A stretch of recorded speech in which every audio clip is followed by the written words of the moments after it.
Assalamualaikum warahmatullahi wabarakatuh. Perkenalkan, nama saya Maulidia Azhari, NIM saya 1616001, Fakultas Perikanan jurusan Budidaya Perairan, Angkatan 2016 Universitas Abulia Tama Aceh. Nah, saat ini saya sedang berada pada kawasan perairan estuarial, yaitu pada Kecamatan Kuala, Kabupaten Aceh Besar, atau yang lebih tepatnya perairan estuaria Desa Tibang. Tujuan kami berada pada perairan estuaria di sini untuk mengamati apa saja sih biota yang ada pada daerah tersebut. Ini merupakan salah satu syarat untuk memenuhi nilai tugas mata kuliah limnologi yang diampu oleh dosen kami, Ibu Lia Handayani, SSI M2.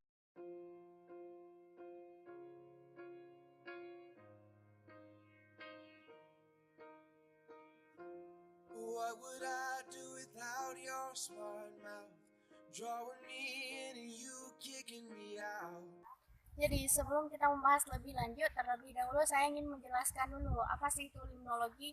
Jadi limnologi merupakan ilmu pengetahuan yang mempelajari tentang sifat dan struktur dari perairan daratan yang meliputi sungai, kolam, rawa-rawa, dan mata air, baik itu yang di air tawar maupun air payau, serta flora dan fauna apa saja yang ada di dalamnya.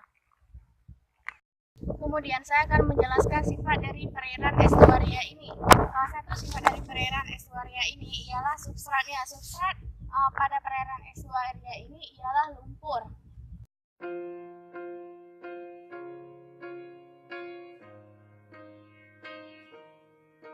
Partikel lumpur ini bersifat organik, dan organik ini menjadi cadangan makanan yang penting bagi organisme estuaria.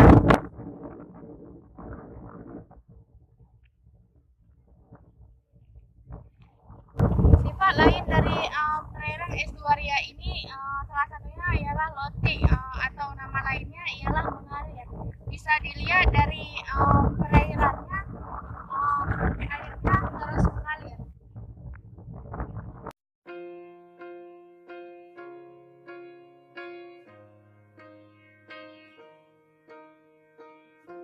What would I do without your smart mouth?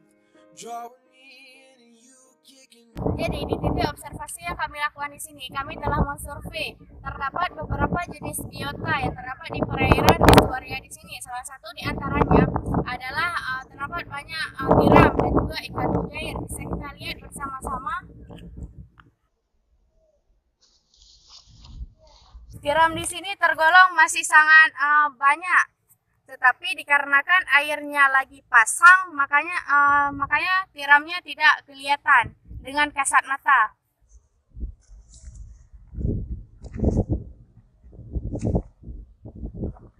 Selanjutnya, di perairan estuaria di Desa Tibang ini terdapat ekosistem mangrove yang terlihat sangat rindang. Bisa dilihat di belakang saya, juga terdapat beberapa mangrove yang belum termasuk perairannya belum tercemar, dikarenakan perairan di sini jauh dari penduduk, belum dipadati oleh penduduk.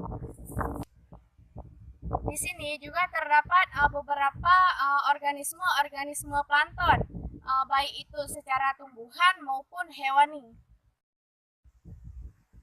Jadi seperti yang kita ketahui, ekosistem mangrove di sini dapat dimanfaatkan baik itu secara biologis maupun ekologis. Secara biologis yaitu sebagai tempat pemijahan ikan-ikan kecil, sedangkan secara ekologis ialah untuk peredam abrasi dari arus dan gelombang.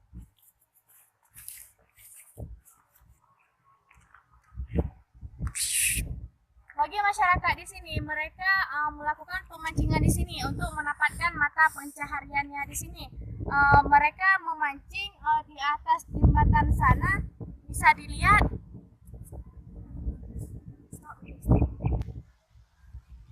Dan bisa dilihat pula masyarakat di sini memanfaatkan muara di sini sebagai tambak tempat pemijahan ikan.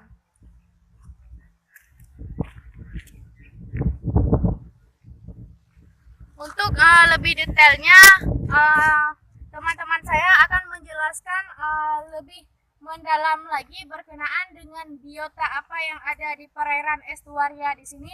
serta jenis mangrove beserta plankton-plankton yang ada di daerah perairan estuaria di Desa Tibang, Kecamatan Syekh Kuala, Kabupaten Aceh Besar. Baik, nama saya Yudi Kurniawan, NIM saya 16160041, jurusan budidaya perairan. Saya sekarang berada di Tibang. Dan saya sekarang akan menjelaskan tentang biota yang ada di perairan Tibang.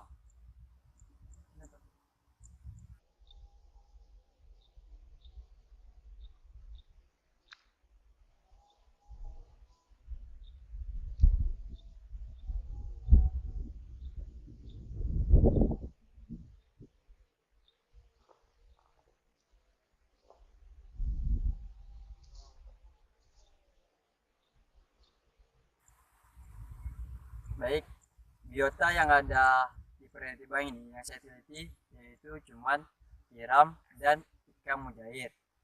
Bisa kita lihat tiram.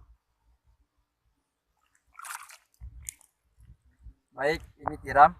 Tiram ini dapat ditemukan di air payau, air laut.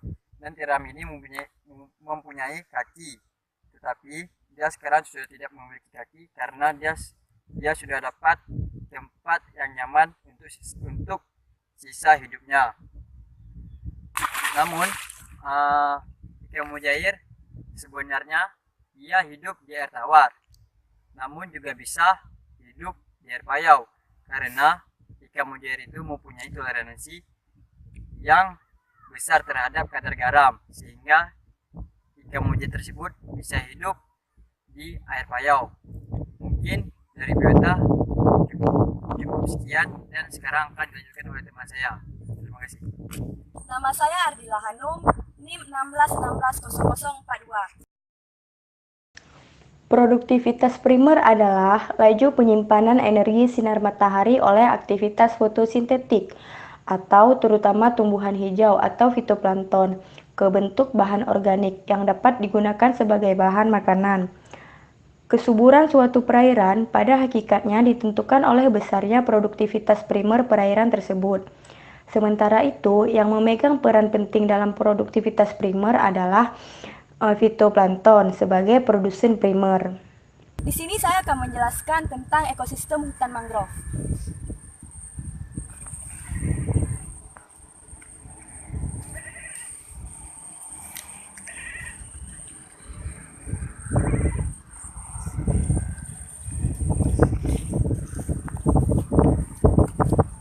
Saya akan menjelaskan sedikit apa itu hutan mangrove atau biasa disebut juga hutan bakau.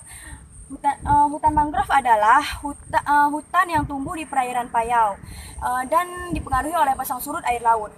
Hutan mangrove terdiri atas 4 zona. Yang pertama ada zona terbuka, yang kedua ada zona tengah, yang ketiga ada zona payau, dan yang keempat ada zona daratan. Yang di samping saya ini adalah tergolong dari mangrove payau karena mangrove tersebut berada di perairan payau. Mangrove yang berada di samping saya ini jenis akar yang keluar dari batang dan tumbuh ke dalam substrat. Akar ini merupakan akar udara yang tumbuh di atas permukaan tanah. Fungsi dari mangrove tersebut adalah yang pertama, menjaga garis pantai agar tetap stabil. Yang kedua, melindungi pantai dan tebing sungai dari abrasi. Yang ketiga, menjernihkan air dan penahan lumpur, serta perangkap sedimen. Yang keempat yaitu pemasok larva ikan, udang, dan biota lainnya. Adapun beberapa karakteristik dan ciri-ciri dari mangrove tersebut. Yang pertama adalah didominasi oleh tumbuhan mangrove atau tumbuhan bakau. Yang kedua, tumbuh di kawasan perairan payau. Yang ketiga, sungai dipengaruhi oleh pasang surut air laut. Yang terakhir yaitu mempunyai akar pohon yang tidak beraturan. Mungkin ini saja dari saya. Semoga bermanfaat bagi teman-teman. Terima kasih. Baik, nama saya Rizky Ramadan, NIM 16160009. Jadi kali ini saya berada di suatu perairan estuaria yang terletak di Desa Tibang, Kecamatan Syekh Kuala, Kabupaten Aceh Besar. Kali ini saya akan membahas bagaimana apa-apa saja yang terdapat di perairan tersebut. Jadi kali ini saya akan membahas masalah plankton. Jadi plankton ini adalah suatu organisme mikroskopik yang terdapat yang sifatnya melayang ataupun tidak dapat melawan arus. Dia mengikuti arus, bagaimana arus itu mengalir. Jadi plankton ini terbagi menjadi dua. Yang pertama ada fitoplankton dan yang kedua adalah zooplankton. Fitoplankton ini ya bersifat sebagai nabati atau tumbuhan. Fitoplankton sering juga disebut sebagai produsen primer karena dia bisa mensintesa zat anorganik menjadi organik melalui cahaya matahari ataupun dengan sistem fotosintesis. Dan yang kedua adalah zooplankton. Zooplankton ini adalah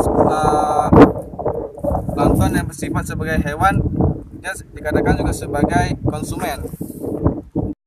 Juga dikatakan sebagai konsumen pertama, dan yang konsumen kedua, konsumen ketiga. Konsumen pertama itu bisa dikatakan sebagai zooplankton. Yang konsumen kedua itu adalah nekton ataupun ikan-ikan kecil. Dan konsumen ketiga adalah ikan-ikan besar. Dan setelah itu sampai seterusnya sehingga menjadi rantai makanan. Yang pertama dari fitoplankton dia memerlukan yang namanya nutrien. Dan yang kedua zooplankton dia memerlukan yang namanya fitoplankton sebagai makanannya. Dan yang zooplankton sebagai makanan juga sebagai untuk nekton. Plankton ini kalau dilihat dari warna air dibagi menjadi tiga. Yang pertama warna coklat, dan yang kedua warna hijau kecoklatan, dan yang ketiga adalah hijau tua. Yang pertama adalah coklat. Yang coklat ini didominasi oleh namanya plankton di bagian diatom. Yang kedua adalah hijau kecoklatan atau didominasi oleh plankton bagilata. Dan yang ketiga adalah didominasi oleh klorofise ataupun hijau tua, klorofil. Di perairan Tibang ini terdapat dua jenis plankton. Yang pertama diatom sama klorofise. Karena kenapa? Di perairan estuaria ini warna airnya hijau kecoklatan ataupun gabungan antara diatom sama klorofise. Nah, jadi kawan-kawan, fitoplankton ini sangat berperan penting dalam suatu perairan karena dia dikatakan sebagai produsen primer. Oke kawan-kawan, yang penting ingat jaga alam, bertualanglah sejauh mata memandang. Menggayuhlah sejauh lautan terbentang. Bergeraklah sejauh lautan bergema. Jangan lupa subscribe, like, and share. Sekian.